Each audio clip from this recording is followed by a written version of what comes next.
Genesis 31. Jacob leaves secretly for Canaan. Jacob heard that Laban's sons were saying, "Jacob has taken away everything that was our father's, and from what belonged to our father he has acquired all his wealth and honor." Jacob noticed a change in the attitude of Laban and saw that it was not friendly toward him as before. Then the Lord said to Jacob, "Return to the land of your fathers and to your people, and I will be with you." So Jacob sent and called Rachel and Leah to his flock in the field, and he said to them, "I see a change in your father's attitude, that he is not friendly toward me as he was before, but the God of my father Isaac has been with me. You know that I have served your father with all my strength. Yet your father has cheated me as often as possible and changed my wages 10 times, but God did not allow him to hurt me. If he said, 'The speckled shall be your wages,' then the entire flock gave birth to speckled young. And if he said, 'The streaked shall be your wages,' then the entire flock gave birth to streaked young. Thus God has taken away the flocks of your father and given them to me. And it happened at the time when the flock conceived that I looked up and saw in a dream that the rams which mated with the female goats were streaked, speckled, and spotted. And the angel of God said to me in that dream, 'Jacob.' And I said, 'Here I am.' He said, 'Look up and see, all the rams which are mating with the flock are streaked, speckled, and spotted. For I have seen all that Laban has been doing to you. I am the God of Bethel, where you anointed the pillar, and where you made a vow to me. Now stand up, leave this land, and return to the land of your birth.' Rachel and Leah answered him, 'Is there still any portion or inheritance for us in our father's house? Are we not counted by him as foreigners? For he sold us to you in marriage and has also entirely used up our purchase price. Surely all the riches which God has taken from our father are ours and our children's. Now then, whatever God has told you to do, do it.' Then Jacob stood and took action and put his children and his wives on camels. And he drove away all his livestock and took along all his property which he had acquired, the livestock he had obtained and accumulated in Padan Aram, to go to his father Isaac in the land of Canaan. When Laban had gone to shear his sheep, Rachel went inside the house and stole her father's household gods. And Jacob deceived Laban the Aramean by not telling him that he intended to leave, and he slipped away secretly. So he fled with everything that he had, and got up and crossed the river Euphrates, and set his face toward the hill country of Gilead, east of the Jordan River. Laban pursues Jacob. On the 3rd day after his departure, Laban was told that Jacob had fled. So he took his relatives with him and pursued him for 7 days, and they overtook him in the hill country of Gilead. God came to Laban the Aramean in a dream at night and said to him, "Be careful that you do not speak to Jacob either good or bad."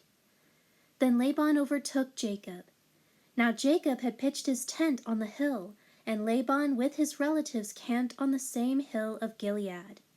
Then Laban said to Jacob, "What do you mean by deceiving me and leaving without my knowledge and carrying off my daughters as if they were captives of the sword?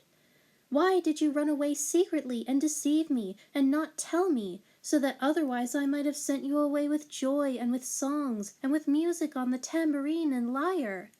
And why did you not allow me to kiss my grandchildren and my daughters goodbye? Now you have done a foolish thing in behaving like this. It is in my power to harm you, but the God of your father spoke to me last night, saying, 'Be careful not to speak to Jacob either good or bad.' Now I suppose you felt you must go because you were homesick for your father's house and family, but why did you steal my household gods?" Jacob answered Laban, "I left secretly because I was afraid, for I thought you would take your daughters away from me by force. The ones with whom you find your gods shall not live. In the presence of our relatives, search my possessions and point out whatever you find that belongs to you and take it." For Jacob did not know that Rachel had stolen the idols. So Laban went into Jacob's tent and into Leah's tent and the tent of the two maids, but he did not find them. Then he came out of Leah's tent and entered Rachel's tent.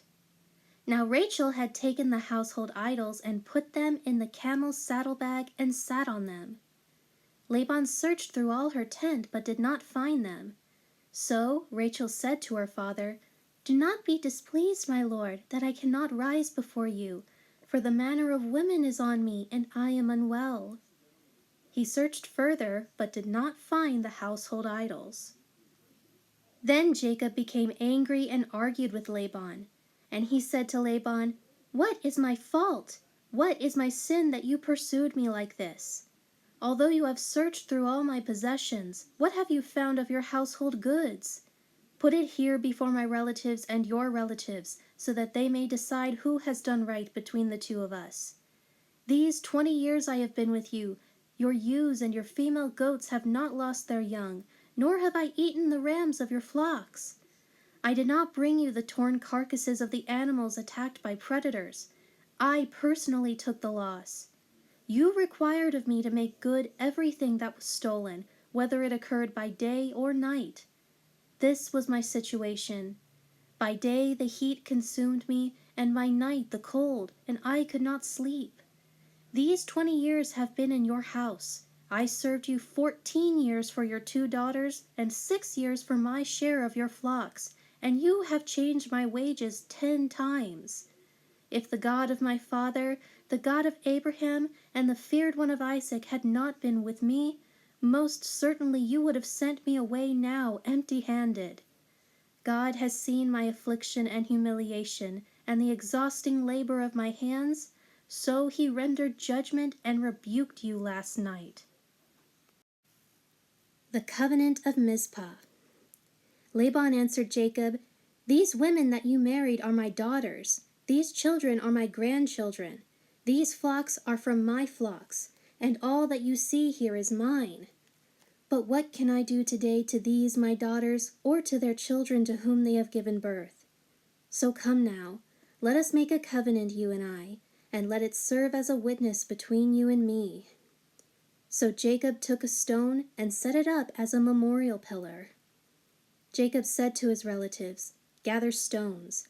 And they took stones and made a mound of stones, and they ate a ceremonial meal together there on the mound of stones. Laban called it Yigar Sahajitha, but Jacob called it Galeed. Laban said, "This mound of stones is a witness, a reminder of the oath taken today between you and me." Therefore he also called the name Galeed and Mizpah, for Laban said, "May the Lord watch between you and me when we are absent from one another. If you should mistreat my daughters, or if you should take other wives besides my daughters, although no one is with us as a witness, see and remember, God is witness between you and me." Laban said to Jacob, "Look at this mound of stones, and look at this pillar which I have set up between you and me. This mound is a witness, and this pillar is a witness, that I will not pass by this mound to harm you, and that you will not pass by this mound and this pillar to harm me. The God of Abraham your father, and the God of Nahor my father, and the God, the image of worship of their father, Terah, an idolater, judge between us." But Jacob swore only by the one true God, the fear of his father Isaac. Then Jacob offered a sacrifice to the Lord on the mountain, and called his relatives to the meal, and they ate food and spent the night on the mountain. Early in the morning, Laban got up and kissed his grandchildren and his daughters goodbye, and pronounced a blessing, asking God's favor on them. Then Laban left and returned home.